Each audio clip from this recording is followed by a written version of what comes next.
Today on the Hopefulist, don't fall for the instant gratification trap. Great news for fireball lovers. Do babies belong at professional football games? And am I a thief? You tell me. Welcome to the Hopefulist, a daily talk show hosted by veteran broadcaster Wendy McClure. Join Wendy each day as she shares her life lessons that transformed her from perpetual pessimist to the ultimate hopefulist.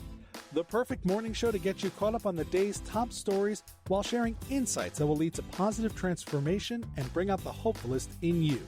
For more inspiration, visit hopefulist.com. And now, here's your host and hopefulist, Wendy McClure. Good Monday morning. Are we ready to tackle the new week? It is Monday, August 26th, 2019. I don't know if you got a chance to check out my social media pages over the weekend, but we had the big Light Up the Lagoon event on Saturday. It was fantastic. It was amazing. It was incredible. It was everything I hoped it would be. I was looking forward to this all summer long, actually all year long. We do this every year in my neighborhood, the Saturday before Labor Day. And what started was with one little lagoon decided 18 years ago, that's how long this has been going on, to light up their boats, light up their houses as if it were Christmas, and have a little boat parade. Now, last year is the first year that my lagoon started doing it, because the original lagoon that started doing it has a bridge that you have to go under, so you can only take little boats down there. So, like, what happened is, that was the lagoon that had the boat parade, and then everybody from other lagoons would bring their boat to that lagoon. But a lot of boats couldn't make it under that bridge. So last year, somebody organized it to have other lagoons participate, and we do not what they call bridge lock. We are not bridge locked on our lagoon. So some of the bigger boats can come up and down this lagoon, the lagoon across the street from us, and it's been a really great turnout. If you have not had a chance to look at the pictures, I have them on my Instagram page. You know where that is, The Hopefulist, and my Facebook page and the Facebook group page. So check them out. I went out on the boat for a while. I bought a huge bag of candy because what do you do in parades? You throw out candy, right? So that's what I did. We bought a huge bag of candy. And you can see me, we had stopped at one of my friend's house that was having a party with all of my girls from book club, my book club girls. And we went up to their house, and I was tossing out candy to them. I was actually pelting them with candy, if I'm being honest. And one of my friends had videoed it. So that's on the group page as well. Actually, that's not on the group page. I will put it on the group page because it's really a fun video. It shows how much fun we had and how much of a fun night it really is. And then I hung out with the neighbors a little bit before we went out on the boat. Just a really great night. So check out the pictures. It is a good time. Good news for Fireball fans. Now that it is August 26th, I believe a lot of the pumpkin flavors are coming out now. I believe this is the week. If not this week, then most definitely next week. I might have to go to Wawa to see if they've got their pumpkin-flavored coffee out yet, because I think the pumpkin-flavored coffee with the vanilla creamer will be, ooh la la. But good news for Fireball fans. There is a Fireball pumpkin pie recipe. That's right, you heard me. And I posted it on the Hopefulist group page. So if you are a fan of Fireball and you are a fan of pumpkin pie, two great tastes that taste great together. I'm thinking, yeah, cinnamon, pumpkin pie, delicious. So check out that recipe if you would like to bring a little something extra spicy to Thanksgiving dinner this year. And of course, you're going to have to make it a couple times to test it out beforehand to make sure you get it just right, right? So I saw a story over the weekend about a woman complaining. This was at the New York Giants game. It had to have been a preseason game because that's all we have so far. But she couldn't take her 3-month-old to the game without being charged for a seat for the 3-month-old. Her argument was, the 3-month-old is going to be on my lap the entire time. Why would I need to pay a ticket for him or her? My argument is, what is a 3-month-old doing at a New York Giants game? What is a 3-month-old doing at a Giants game? Okay, this is just absurd to me. 3 months old. Not only does the 3-month-old not have any clue about what is going on, nor do they care, but the crying, the noise probably will get them crying. Why are you going to ruin everybody else's good time in your section by having a baby that cries? And if you insist my baby does not cry, how do you know how a 3-month-old is going to react in such an atmosphere? Why take the chance? Why can't you leave the baby at home? Couldn't find a sitter? Not our problem. Don't go to the game. I'm sorry if I'm sounding harsh. There is no reason for a 3-month-old to be at a professional football game. My opinion, but yeah, come on. And then you have the nerve to complain about it? Are you kidding me?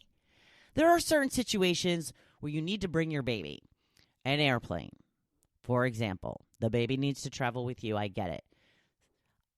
I don't like babies at movies either. Again, babies cry. That's what babies are known for. You can't get mad at a baby for crying. But there's just no reason to take a baby to a football game where there's going to be cheering and boos and clapping and cursing and throwing of stuff. And it's just, I don't know, it's crazy to me. Crazy, crazy, crazy. I don't know what's wrong with people. You can disagree. Perfectly okay. You can be wrong. I'm okay with that. Okay, so something happened yesterday. And I wish I could have told you yesterday because it was for yesterday only. I get my bras. That's right, my brasiers from a company that my girlfriend used to work for. It's Soma Intimates. And they are very expensive, but they are very good bras. I'm telling you, when I get a new bra from this place, I feel like I've had a boob lift. Like, I just look so good. Like, I keep staring at myself in the mirror. I'm like, look at how my boobs are. Oh, these make my boobs look so good. Well, these bras are typically about $58 a piece. And apparently it is their 15-year anniversary as a company. So yesterday, they were giving out $15 bras. One bra for $15 rather than $58. One per person. That's the only caveat. One per person. So I went on. I bought my bra. $15 plus $6 shipping. $21 for a bra. Pretty darn good. Then it occurred to me, maybe Joe needs a bra. Went on. Bought a bra that'll probably fit me, but it's for Joe. $15 plus $6 shipping, $21. Then I was like, you know what? Tucker needs a bra too. So Tucker went on. I went on for Tucker. Ordered her a bra, $15 plus $6 shipping. $63 for 3 bras that normally would have been $58 for the bra alone without shipping. So, pretty good deal, right? But does this make me a thief? Makes me a bit of a liar. I think I'm okay with that. Said per person. Joe got one, sent to his email address. Tucker got one, sent to her separate email address. It might not have her name on it, but for that purpose, it was her email address. I don't know. You let me know. Do you think I'm a thief? Or am I just thrifty and clever? It wasn't just me. My girlfriend was texting me the whole time. I said, because I had sent her a text, I said, do you think that Joe could get a bra too? And she texted back, well, I just got one for my husband, so I think so. And then she's like, and then I got one for my daughter and one for my mother-in-law. And I stopped at 3. I'm like, I'm not going to push my luck. I was happy with 2. Well, I was happy with 1, ecstatic with 2, over the moon with 3.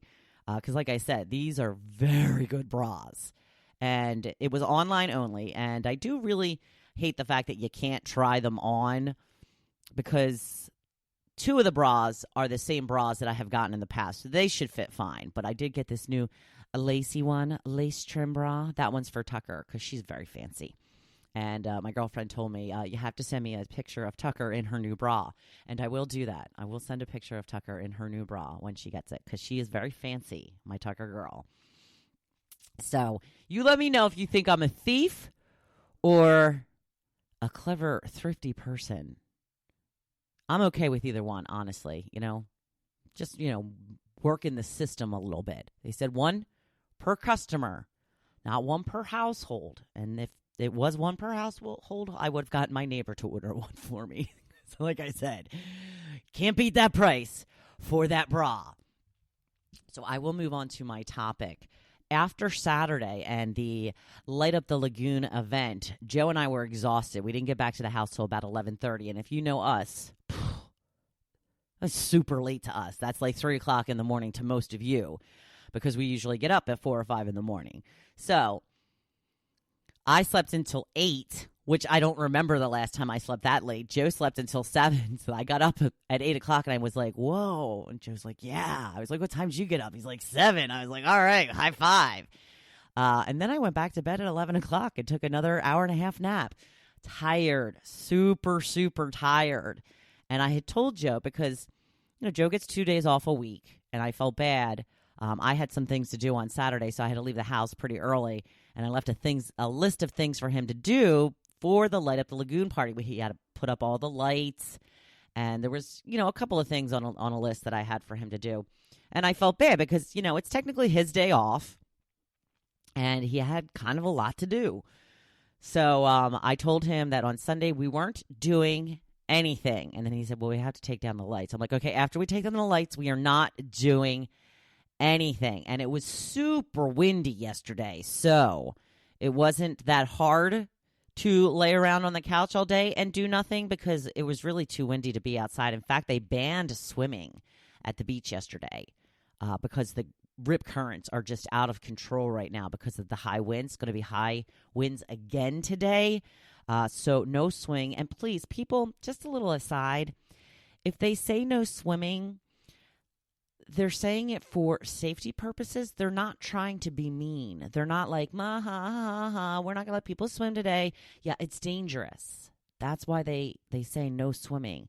Apparently, after the lifeguards went off duty yesterday, I'm not positive about this. I just saw some rumblings on Facebook. But it seemed that there was a bunch of emergency vehicles heading to one town on Long Beach Island, and some people were saying that it looked like it was an ocean rescue, and that this is what people do. They wait for the lifeguards to go off duty at 5 or 6 o'clock, and then they swim. They're not trying to be mean. They're trying to save your life. If it says no swimming, then don't swim.